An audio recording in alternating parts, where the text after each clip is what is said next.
एक राजा था, उसका एक इकलौता बेटा था, जो बेटा विवाह योग्य हुआ। राजा ने अपने पुत्र की शादी एक राजा की बेटी राजकुमारी से की। ध्यान से सुनना जरा। राजकुमारी से शादी की, लड़का बहू लेकर के आया। पहले का ये नियम था कि बड़े बड़े राजा महाराजा जब अपने लड़कों की शादी करते थे, जो बहू आती थी, थकान है रहिएगा परीक्षित महाराज, तो उनके लिए एक अलग से महल तैयार कराया जाता था रहने के लिए। तो राजा ने भी अपने पुत्र के लिए एक अलग से रूम तैयार कराया और ये कहा कि आज मेरे बेटा बहू इस कमरे में लेटे। उस रात लड़का बहू उसी कमरे में लेटे। लेकिन प्यारे अक्षर कर होता है, लड़की कहीं नई जगह पर जाए तो उसे 2-4 दिन नींद नहीं आती है।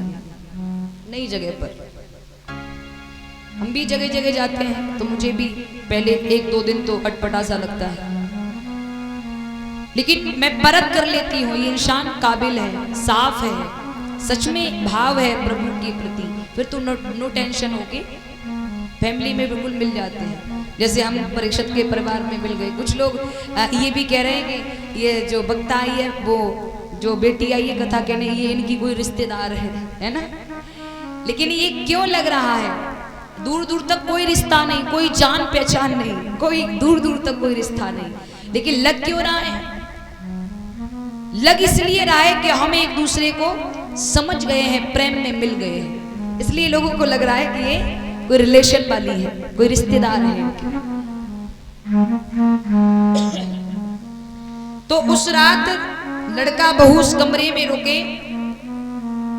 लड़का पलंग पर लेटा, लड़के को तो नींद आ गई, लेकिन लड़की को नींद नहीं आई। यानी जो बहू बन के आई है उस राजकुमारी को नींद नहीं आई। वो पलंग पर तो लेटी है, लड़का सो रहा है, वो भी लेटी है, लेकिन नींद नहीं आ रही है। लेटे लेटे मकान की चारों तरफ दीवालों पर देख रही है।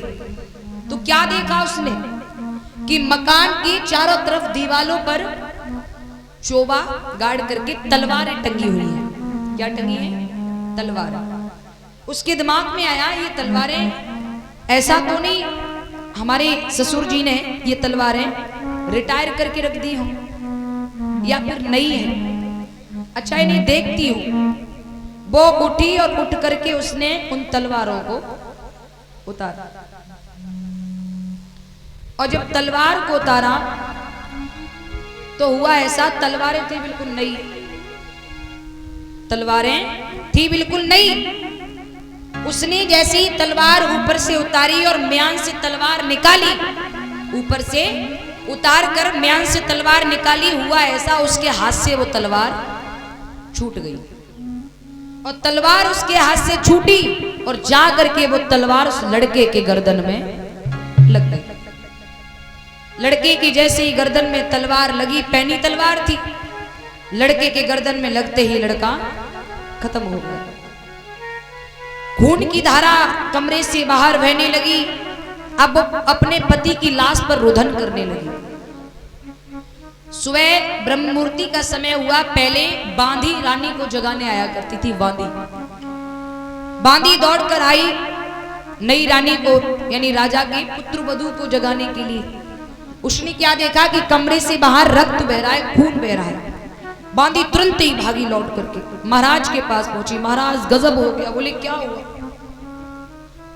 जवाब दिया, छोटी रानी साहिबा के महलों के बाहर खून बह रहा है, और वो खून महलों से उनके कमरे से निकला हुआ है। राजा ने एकदम से सिपाहियों से कहा और महलों को चारों तरफ से घिरवा लिया। गेट खुलवाया। वो बहू पड़ी पड़ी रो रही है। राजा ने पूछा, मेरे पुत्र को किसने मारा? बोली, मुझे नहीं मालूम। बोले, तूने मारा? अब वो कहने लगी, मेरा तो पति है, मैं अपने पति को क्यों मारूंगी? अच्छा एक बात बता, यहां कोई आया बोले कोई नहीं आया। बोले कोई तुझे आवाज सुनाई दी? बोले हाँ आवाज सुनाई दी। बोले किसकी? बोले मुझे आवाज सुनाई दी एक घंटे की। किसकी? एक घंटे की। अब राजा के माइंड में बैठ गया, इसका मतलब मेरे बेटे को पुजारी ने मार दिया है। अब राजा ने दौड़ करके मंदिर चारों तरफ से घिरवा लिया। और सुबह ब्रह्म मुहूर्ति में पुजारी जी आए थे मंदिर की सफाई पूजा पाठ करने के लिए, परिक्रमा करने के लिए। मंदिर को चारों तरफ से घिरवाया तो पुजारी को पकड़ लिया। जवाब दिया तूने राजा के बेटे को मारा है? बोले साहब मैंने नहीं मारा। राजा दौड़कर आया, तूने ही मारा है। पुजारी कहने लगा महाराज मुझे कुछ मालूम नहीं है, ये गलत है जो आप बोल रहे हैं।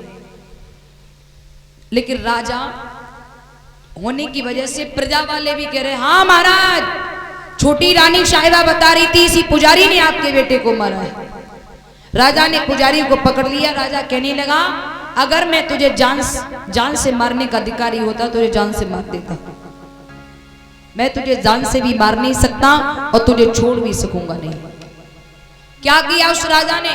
पुजारी की एक बाह को काट ली।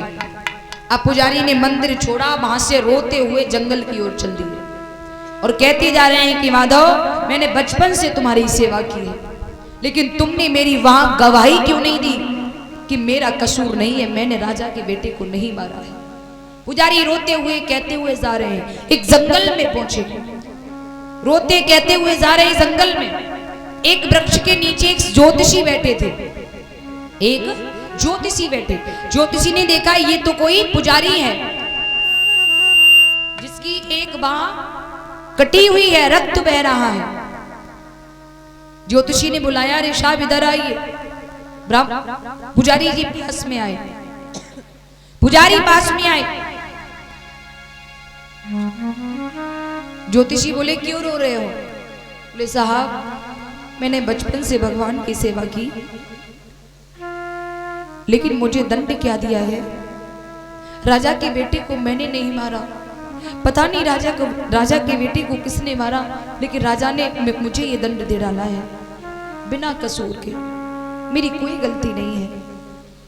ज्योतिषी कहने लगे मैं बताऊं तुम्हारी गलती क्या है? बोले क्या है? बोले सुनो, जो इस समय राजा का बेटा जो मारा गया है ना, ये पिछले जन्म में एक कसाई था। कौन था? कसाई। और जो राजा के बेटे की बहू बन के आई है, रानी बन के आई है, वो पिछले जन्म में एक गाय थी।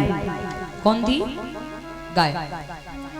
ये कसाई गाय को मारने के लिए, काटने के लिए पकड़ के ले जा रहा था, तो गाय झटका मारकर इसके हाथ से छूटकर अपनी जान बचाने के लिए भागने लगी थी। आगे आगे गाय भाग रही थी, पीछे पीछे वो कसाई भाग रहा था। और तुम उस जन्म में थे एक किसान। कौन थे? किसान। तो तुम उस समय अपने खेतों पर थे। उस कसाई ने तुमसे पूछा कि साहब इधर आपने कहीं जाते हुए गाय को देखा है? तो आपने यही वहां उठा करके कहा था इसी सामने वाली झाड़ी में जाकर के बैठी है।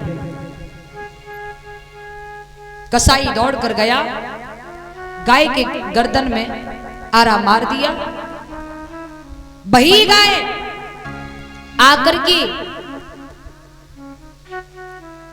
वही कसाई आकर के राजा का पुत्र राजकुमार बना और वही आकर के उसकी पत्नी बनी।